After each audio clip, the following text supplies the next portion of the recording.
Ben Shapiro has been attacking Tucker Carlson quite a bit recently. I find it absolutely hilarious, like all of you, these attacks on Tucker Carlson. And Ben Shapiro is trying to make it seem like, oh, well, Tucker Carlson is taking the side of the Palestinians. Tucker Carlson is taking the side of the Iranians. Well, actually, no. Tucker Carlson, like all of us, taking the side of let's not start another illegal regime change war that is going to be extremely expensive. It is going to be disastrous for our geopolitical ambitions. And that's the truth, no matter what Netanyahu or Ben Shapiro have to say about it. And also, it's going to be extremely costly to the U.S. taxpayer, maybe even going to risk U.S. lives in the process, our sons and daughters. Now, Tucker Carlson has responded to some of these attacks by Ben Shapiro. Take a listen to what he has to say. People like Seth Dillon or Ben Shapiro, they get a lot out of wearing bulletproof vests and like, oh, I'm so under attack and all that stuff. And it's like, the truth is they are openly pro-violence. How in the world could you justify killing tens of thousands of children or justify a pager attack, which is an act of terrorism where you indiscriminately blowing people's genitals off? But there was a particular attack that Ben Shapiro launched on Tucker Carlson that I found so funny and I found so ridiculous. And it just goes to show like how unprincipled and insane this guy is. Well, he's actually very principled. His only principle is putting Israel first. That's literally his only principle. I thought this was the funniest attack of all against Tucker Carlson. Ben Shapiro is really, really upset that Tucker is getting in the way of, I guess, the deep state neocons' plans for regime change in Venezuela. Again, Israel first. We'll explain that in a second. But take a listen to what he has to say here. This is like the most fired up he gets in the whole conversation with Megyn Kelly. Megyn Kelly is talking to him about all the bad people that Tucker's platformed, about how bad Tucker's opinions are, how evil he is, how much he hates Netanyahu. Allegedly, he hates Israel. Allegedly, he's an anti-Semite. But Ben Shapiro doesn't get, at any point in this conversation, any more angry than this point right here. Two, saying last week that the Venezuelan regime of Nicolas Maduro is actually not that bad because they're being attacked by, in his words, globo homo. Tucker's made the point, I'm not going to here to be Tucker's defender, but he's made the point that Maduro is culturally conservative. Who gives a shit? The guy's a communist dictator. Everyone in his country is eating dog. He's shipping fentanyl to the United States to kill Americans. Why do I give a shit whether he's anti-LGBTQ rights? He starts like shaking. You could hear it in his voice, how tense he is in that very moment. He's like, Megyn Kelly says, well, Maduro is culturally conservative. He is Catholic, and it's a Catholic country, Venezuela, and maybe we shouldn't bomb it, and maybe we shouldn't promote regime change for the U.S. when we know that the puppet is going to be some woke libtard. That's just scratching the surface of the things that are wrong with war with Venezuela, but... and then he's like, who gives a shit? They're eating dogs in Venezuela. They're eating dogs. I've seen it. What? They're eating dogs who's eating dogs in Venezuela? That's not a thing. Like, I'll admit, there's a lot of tropes about Venezuela, a lot of propaganda about Venezuela. I've seen it all. I've seen all the propaganda about Venezuela. Trust me. I'm the king of looking at the propaganda of Venezuela and trying to debunk it. I've seen all of it. Never once have I seen the propaganda line that they're eating dogs in Venezuela. That's a new one.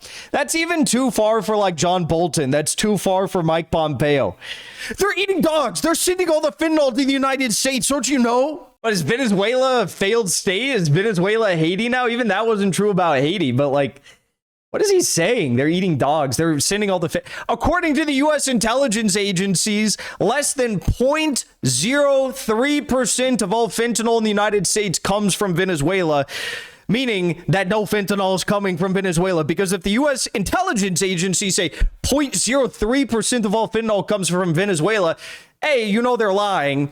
And B, it's not as much as they say it is. And if it's already near 0%, that means nothing is coming.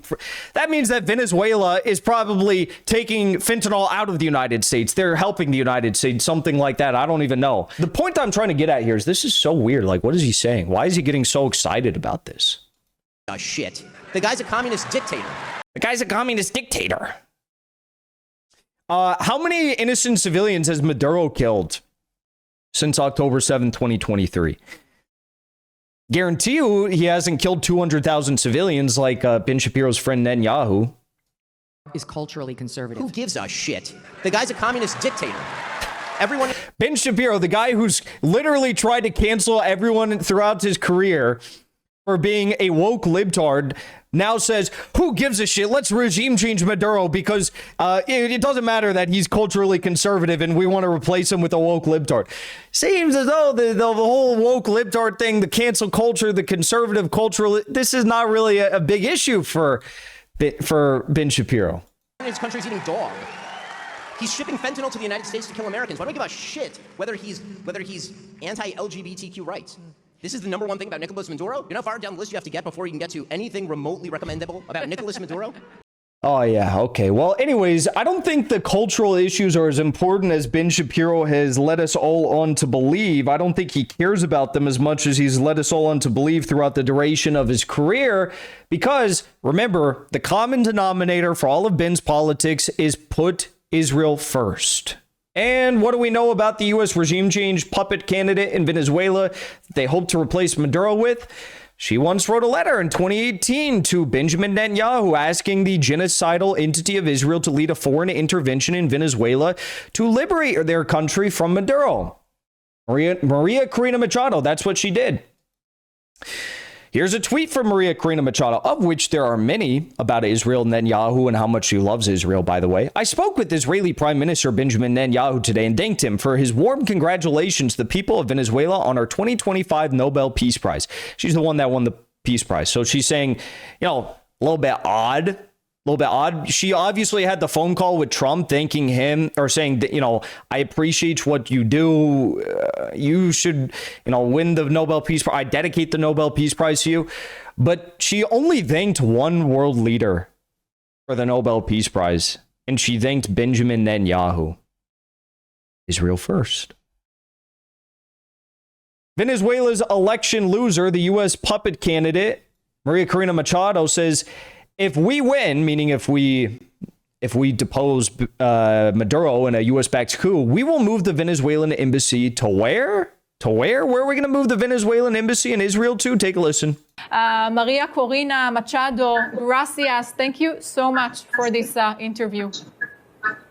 Thank you, and we'll stay in touch. And I promise one day we'll have a close relationship between Venezuela and Israel. And I believe, and I can announce this, that our government will move our Israeli embassy to Jerusalem. That will be part of our support to the state of Israel. Wow, in God's will. Thank you so much. Thank you. I promise we will move the Venezuelan embassy to Jerusalem. Fact check. Venezuela doesn't have an embassy in Israel. Fact check. President Maduro is based, actually. There is no Venezuelan embassy in Israel. It doesn't exist. It's a made-up thing. So what she's actually saying is we will create a Venezuelan embassy in Israel, and it will be in Jerusalem. Israel first. Ben Shapiro is very upset with the idea of protecting Maduro. Here's another one from Maria Corina Machado. She tweeted this: long and happy existence of the dear people of Israel who today celebrate their declaration of independence after the birth of their state was proclaimed in 1948. Declaration of Independence, is that what we're calling the forced settlement of Palestine, the kicking out of 750,000 people, forcibly killing a bunch of people, stealing their land? That's what we call a Declaration of Independence. Bitch, this is not America. You don't get to call it your Declaration of Independence. Who are you independent from? You're not. This is. Who are they gaining independence from? That's the real question I want to know here. Who are like my ancestors when they fought for their independence in the Revolutionary War? They gained their independence from the British. The British gave Israel to the settlers who went there, and they forcibly displaced 750,000 people. Declaration of Independence. One more for good measure, all my solidarity with the people of Israel, my total repudiation of the terrible attacks perpetrated by the Palestinian resistance. We join the call to combat this evil behavior, which must be defeated, whatever its form. That was on October 7th, 2023. So she is a great ally of Ben Shapiro's of the world. Here she is again. We stand with Netanyahu. Netanyahu, please come and invade my country, apply harsher sanctions on my government, starve my people, depose Maduro, give me a new job, and I will sell out all of our resources to all of the Western financial interests. Before you leave, I want to say thank you for the support, because after 2 years of being banned, we are finally back home on YouTube. So be sure to subscribe to our channel and also join as a member on our channel using the link at the top of the description. I rely on the generous support of viewers like yourself to get the truth out to as many people as possible. You can also support the show on Locals or Give Sin Go. The mainstream media and the powers that be are never going to stop attacking us for bringing the truth to as many people as we do. Thank you so much for your support.